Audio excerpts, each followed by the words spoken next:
Почнуваме со урбани вести на Прва Скопска. Добро дојдовте. Ке се подобруваат условите во здравствените установи во општина Газибаба. Повеќе на оваа тема дознаваме подоцна во вестите, а сега следува генералната најава. Ке се подобруваат условите во здравствените установи во општина Газибаба. Уште една улица во Скопје ќе прерасне во булевар. Поставен камен темелник на модерен стамбен комплекс во Ѓорче Петров. Парк шумата Газибаба ќе добие фитнес зона. Град Скопје ќе го субвенционира чистењето на оџаците во Скопје. Почнаа градежните работи на новопроектираниот булевар Босна и Херцеговина во општина Бутел. Булеварот ќе биде долг околу 1400 метри и широк 40 метри, а за реализација на овој капитален проект, градот Скопје ќе потроши околу 150 милиони денари.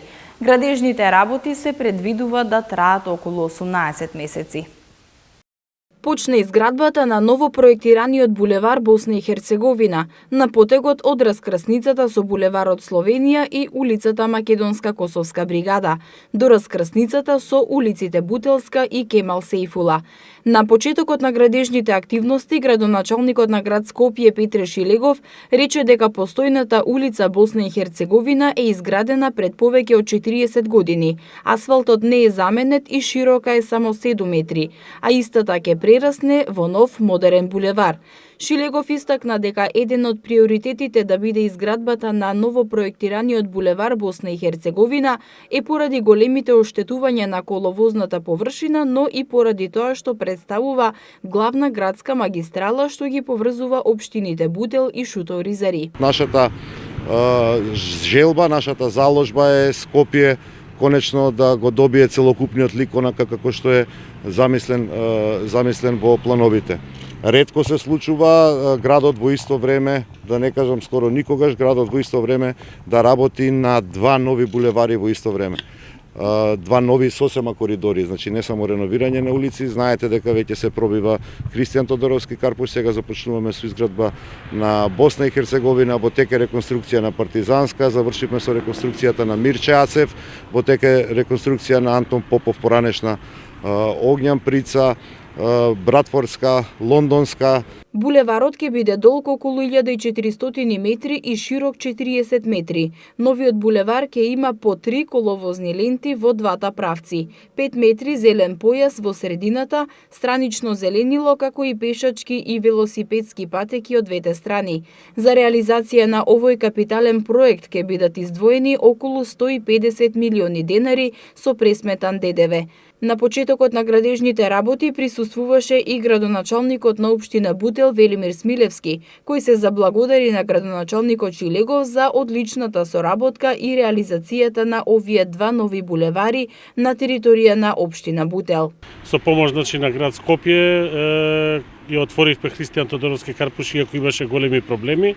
Сега се случи и со Босна и Херцеговина, така да уште еднашка благодарност до град Скопје за проектите кои што се прават на територија на Бутел. Градоначалниците упатија апел до сите учесници во сообраќајот да се придржуваат на привремено поставениот сообраќаен режим, да ја почитуваат поставената патна сигнализација и брзината на движење, да ја приспособат на условите на патот. На местото на старата амбуланта во Автокоманда ќе се гради комплетно нова поликлиника, опремена со најсовремена опрема, а во изградбата ќе се вклучи и Министерството за здравство. Во какви услови се лечат пациентите од Автокоманда, денеска се увери и министерот за здравство Венко Филипче. Старата и дотрајана амбуланта во Автокоманда, која одамна не нуди соодветни услови за лекување на болни, ќе биде замената со комплетно нова поликлиника, опремена со најсовремени апарати. Ова го најавија градоначалникот на општина Газибаба Борис Георгиевски и министерот за здравство Венко Филипче при денешната посета на амбулантата. Како што соопшти Георгиевски, општината е во фаза на донесување на деталната урбанистичка документација, каде што со новата поликлиника ќе има и пропратни други содржини во делот на здравството и социјалата, кои ќе овозможат граѓаните од Автокоманда на едно место да ги добијат најнеопходните услуги. Најавувам изградба на нова поликлиника на местото на старата амбуланта. Изградбата на новата поликлиника е стратешки добар објект кој ќе биде лесно достапен за сите граѓани на општината и ќе ја доближиме примарната и секундарната здравствена заштита до граѓаните. Едно од приоритетните проекти на кои ќе работиме наскоро, но нема да станеме тука затоа што медицинските центри треба да се унапредуваат за да ги задоволат потребите на граѓаните. Заедно со министерот Венко Филипче ќе утврдиме моменталната состојба на сите здравствени објекти и ќе најдеме динамика за нивно реконструирање, адаптирање, нормално подобрување на сите здравствени услови. Министерот Филипче посебен акцент стави на недостатокот од педиатри. Тој додаде дека со помош на Министерството ќе се овозможи зголемување на бројот на лекари за деца, за да се избегне опасноста децата да останат без матичен педијатар. Сериозниот дефицит на педиатри и на стоматолози кои што работат во превентивата, што веќе од следната година може да стане уште посериозен проблем, како во скопските општини, така и во многу други населени места во нашата држава, со оглед на тоа што едноставно недостасуваат педиатри и дечињата во многу делови на нашата земја може да останат без таков сервис. Со Светската здравствена организација у последните неколку месеци интензивно работиме на начините на кои што овој проблем би се надминал, како на воведување на нови современи европски хибридни модели на здравствена заштита у смисла на организација, односно реорганизација, така и на долгорочно решавање на овој проблем со прием на нови млади лекари и нивна едукација у сферата на пред се педиатријата. Разговараме и за воведување на мобилните сервиси, нешто што е европски и модерен сервис во многу развиени земји, заради тоа што се докажало дека значајно го олеснува пристапот на граѓаните кон здравствена услуга и истовремено го зголемува и квалитетот. Министерот Филипче исто така рече дека е во процес и планот за овозможување на дополнителни дежурни служби и во останатите амбуланти, покрај постоечката дежурна служба во поликлиниката во Сингелич.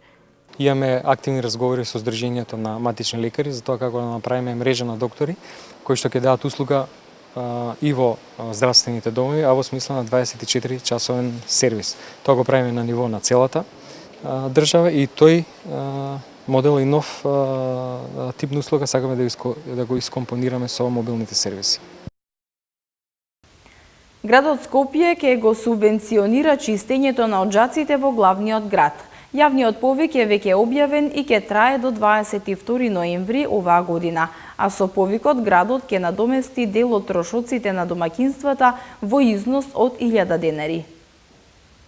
Градот Скопје го објави јавниот повик за субвенционирање на домаќинства и на други субјекти на подрачјето на град Скопје за чистење оджаци за 2018 година. Со овој повик, градот Скопје ќе надомести дел од трошоците на домаќинствата и на други субјекти за чистење на оджаците во износ од 1000 денари, а на јавниот повик може да учествуваат физички и правни лица чие живеалиште, односно седиште е на подрачјето на град Скопје. Од град Скопје информираа дека јавниот повик трае 60 дена од денот на објавувањето, заклучно со 22 ноември оваа година и ќе биде реализиран по принципот прв дојден прв услужен. Повеќе информации околу пријавувањето и потребните документи кои треба да се поднесат, граѓаните може да ги добијат на официјалната интернет страна на градот skopje.gov.mk. Од град Скопје информираа дека барањето за искористување на правото за надоместок на дел од трошоците заедно со потребната документација треба да се достави во затворен плик до град Скопје, булевар Илинден број 82, во архивата на град Скопје секој работен ден од 8 часот и 30 минути до 15 часот. Општина Ѓорче Петров стана привлечна општина за изградба на стамбени комплекси. Во населбата Влае беше поставен камен темелник на модерен стамбен комплекс на Garden Inn Residence, кој на идните собственици на станови им нуди европски и висококвалитетни и модерни услови. Поставен камен темелник на објектот Garden Inn Residence, кој ќе се гради во општина Ѓорче Петров.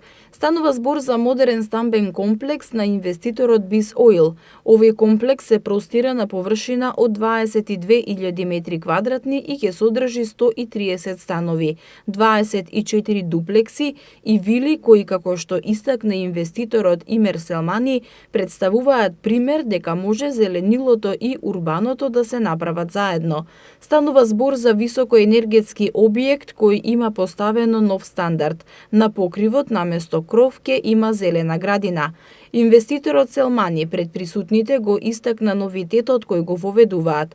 Во становите ќе биде обезбедено грејење и ладење, а преку мобилен телефон ќе може да се провери температурата во домот. Целата инвестиција на комплексот изнесува 10 милиони евра. Секој има свој сон и тој сон еден ден сака во животот да го реализира.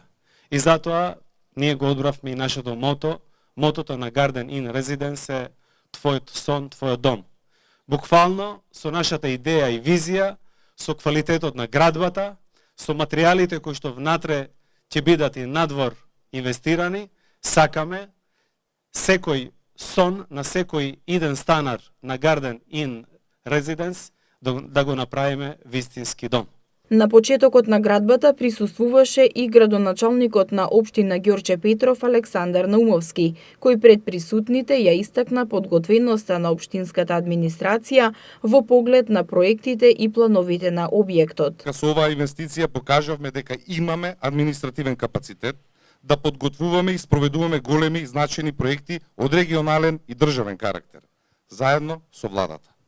Ова особено се однесува на искористување на потенцијалот кој го имаме како општина во делот на градежно неизградено земјиште во непосредна близина на Скопската обиколница, која е дел од Европскиот коридор 8, за изградба на индустријски развојни зони, деловно административни комплекси, социјални и здравствени установи, како и во секторот на домување за реализација на проектот Дом за млади брачни парови. Наумовски рече дека општина Ѓорче Петров има потенцијал за развој на инвестиции како во јавниот, така и во приватниот сектор.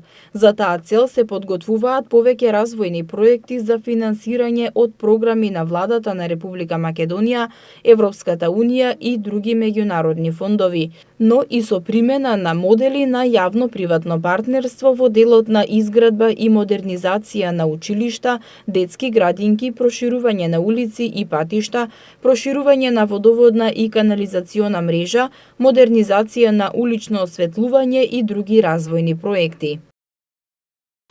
Советниците на град Скопје утре треба да одлучат за дополнување на инвестицијската програма на јавното предпријатие Комунална хигиена Скопје за 2018 година. Доколку се изгласа одлуката, ќе се подобри работата на предпријатието и треба да се набават специјални возила за собирање и транспортирање на комунален отпад, како и набавка на корпи за отпадоци.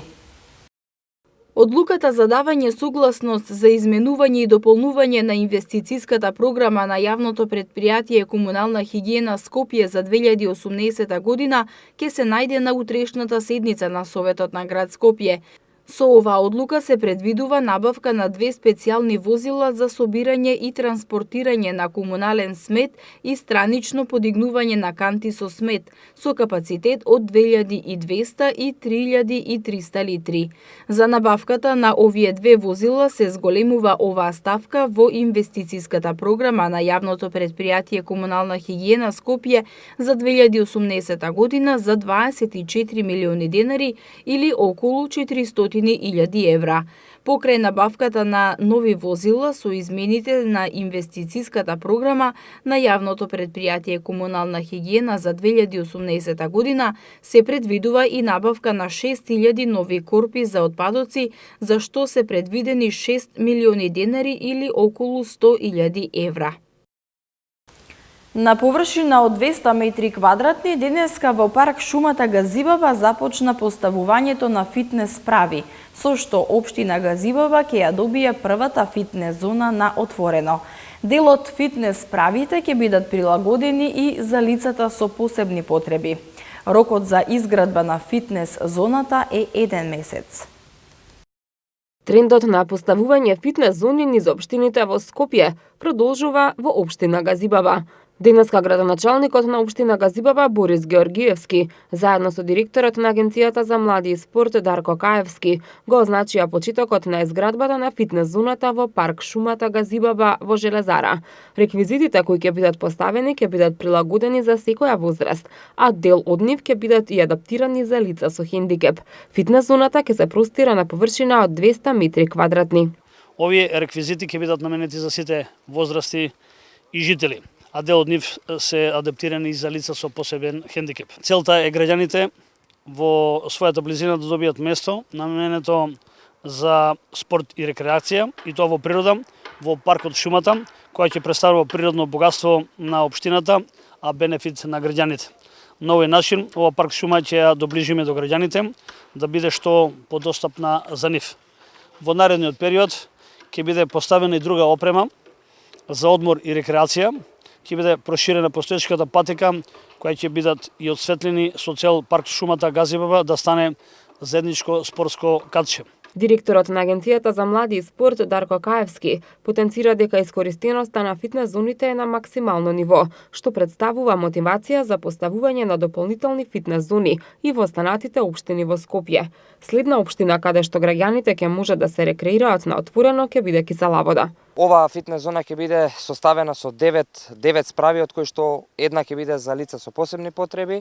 Досега изградивме неколку фитнес зони, со задоволство можам да констатирам дека искористеноста е до максимум. Поточно јас при моето рекреирање на кеот на реката Вардар, често пати гледам дека многу луѓе активно го практикуваат, односно активно ја користат оваа фитнес зона. Следната фитнес зона што ќе се изгради е во Чаир, веќе е започната и секако во Кисела Вода.